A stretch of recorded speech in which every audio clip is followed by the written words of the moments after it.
മറ്റൊരു വ്ളോഗിലേക്ക് ഏവർക്കും സ്വാഗതം. അപ്പോൾ ഇന്ന് നമ്മുടെ ഒരു ബീട്രൂട്ട് നമ്മളെ കിട്ടിയിട്ടുണ്ട്. ഇപ്പോൾ ഒരു 200 ഗ്രാമോളം തൂക്കം വരുന്ന ഒരു ബീട്രൂട്ട് വീട്ടിൽ തോരൻ വെക്കാൻ വേണ്ടിയിട്ട് മറ്റോ മേടിച്ചതാണ്. അപ്പം അതങ്ങനെ ഇരിക്കുന്ന കണ്ടപ്പോൾ ഒരു ചെറിയൊരു തോന്നൽ, അത് വെച്ച് നമുക്കൊരു വൈൻ ഇട്ടാലോ എന്ന്. അപ്പോൾ ചെറിയൊരു വൈൻ നമുക്കിടാം. ഒരു 200 ഗ്രാമോളം തൂക്കം വരുന്ന ഒരു ബീട്രൂട്ടാണ് നമ്മളിപ്പോൾ എടുത്തിരിക്കുന്നത്. അപ്പോൾ ഇതിനെ നമുക്ക് ചെറുതായിട്ട് കൊത്തി അരിഞ്ഞ് എടുക്കാം. അങ്ങനെ നമ്മൾ തീരെ ചെറുതായിട്ട് കൊത്തി അരിഞ്ഞ് കൊണ്ടുവച്ചിട്ടുണ്ട്. അപ്പം ഇതാണ് നമ്മുടെ മെയിൻ ഇൻഗ്രീഡിയൻറ്റ്. അപ്പോൾ ഒരു 200 ഗ്രാമോളം വരുന്ന ഒരു ബീട്രൂട്ട് വെച്ചാണ് നമ്മളിന്ന് വൈൻ ഉണ്ടാക്കാൻ പോകുന്നത്. നല്ലോണം കഴുകി വെച്ചിരിക്കുന്ന ഒരു സോസ് പാൻ നമ്മൾ എടുത്ത് വെച്ചിട്ടുണ്ട്. അതിലേക്ക് നമ്മൾ കൊത്തി അരിഞ്ഞ് വെച്ചിരിക്കുന്ന ബീട്രൂട്ട് നമ്മൾ ചേർത്ത് അതിലേക്ക് നമ്മൾ കുറച്ച് വെള്ളം ആഡ് ചെയ്ത് കൊടുക്കുന്നുണ്ട്. അപ്പോൾ അതൊന്ന് വെന്ത് വരാൻ ആവശ്യമായിട്ടുള്ള വെള്ളം ഒഴിച്ചു കൊടുക്കാം. അപ്പോൾ നമ്മളൊന്ന് ഓൺ ചെയ്ത് കൊടുക്കുന്നുണ്ട്. നല്ലോണം ഒന്ന് തിളക്കട്ടെ കേട്ടോ. നമ്മൾ കുറച്ച് വെള്ളം മാത്രമേ അതിനകത്ത് ചേർത്ത് കൊടുത്തിട്ടുള്ളൂ. ഇനി അതിൻ്റെ നമുക്ക് സ്പൈസ് ആഡ് ചെയ്ത് കൊടുക്കാം. പൊടിച്ചു വെച്ചിരിക്കുന്ന ഗോതമ്പ്, തക്കോലം, ഗ്രാമ്പു, ഏലക്ക, പട്ട, ഈസ്റ്റും ഉണ്ട്. ഈസ്റ്റ് നമ്മളിപ്പോൾ ഇടുന്നില്ല. ബാക്കി എല്ലാ സ്പൈസസും നമുക്ക് ഇതിലേക്ക് ചേർത്ത് കൊടുക്കാം.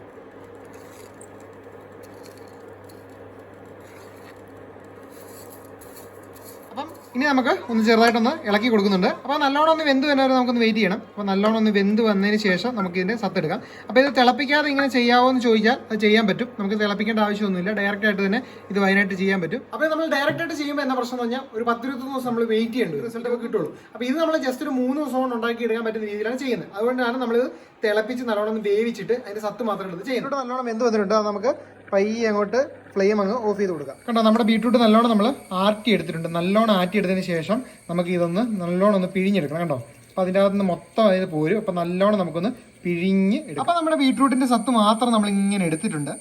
ഇനി നമുക്ക് ഇതുപോലത്തെ ഒരു ചില്ലുപരണി എടുത്തിട്ട് അതിലേക്ക് നമുക്ക് ആ ബീട്രൂട്ടിൻ്റെ സത്ത് ഒഴിച്ചു കൊടുക്കാം. നല്ല ചുമന്ന നിറമാണ്. കുറച്ച് മാത്രമേ നമ്മൾ എടുത്തിട്ടുള്ളൂ.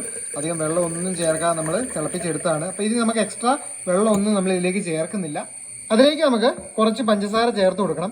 അപ്പോൾ 200 ഗ്രാം ബീട്രൂട്ട് എടുത്തുകൊണ്ട് അത്ര തന്നെ പഞ്ചസാര ചേർത്ത് കൊടുത്താൽ മതിയാവും. ഇനി ഇതിലേക്ക് അടുത്തായി നമ്മൾ കുറച്ച് ഇൻസ്റ്റന്റ് ഈസ്റ്റാണ്, അത് ചേർത്ത് കൊടുക്കുന്നുണ്ട്. ഇനി നമുക്ക് ഇത് അടച്ചു വെക്കണം. അടച്ചു വെച്ച് 3-ാം ദിവസം നമുക്ക് എടുത്താൽ മതി.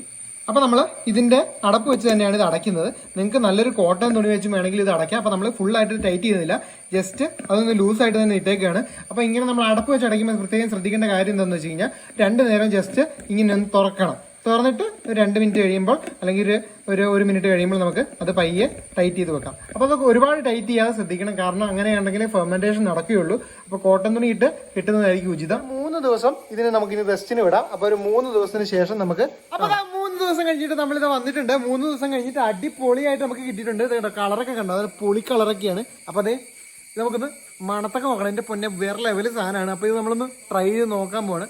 അപ്പം സൂപ്പർ ആയിരിക്കുമെന്ന് ഇതിൻ്റെ സ്മെല്ല് കേട്ടിട്ട് നമുക്ക് തോന്നുന്നു. ടേസ്റ്റ് ചെയ്ത് നോക്കാൻ പോകണം. വായിൽ ഇങ്ങനെ വെള്ളം വരുന്നുണ്ടോ. അപ്പോൾ നമുക്ക്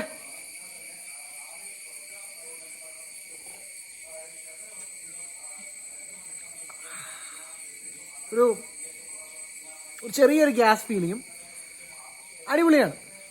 പക്ക സാധനമാണ്. ഇത് നമുക്ക് എത്ര വെള്ളം കുടിക്കാം. കാരണം ഇതൊരു സൂപ്പർ വൈനാണ്. വലിയ കോസ്റ്റ് ഒന്നും വരത്തില്ല. അപ്പോൾ എന്തായാലും നിങ്ങൾ ഇത് വീട്ടിൽ ട്രൈ ചെയ്ത് നോക്കുക. അപ്പം മറ്റൊരു വ്ളോഗുമായിട്ട് നമുക്ക് വീണ്ടും കാണാം. അതുവരെ ബൈ ഫ്രം ഫുഡീസ് വ്ലോഗ്സ്.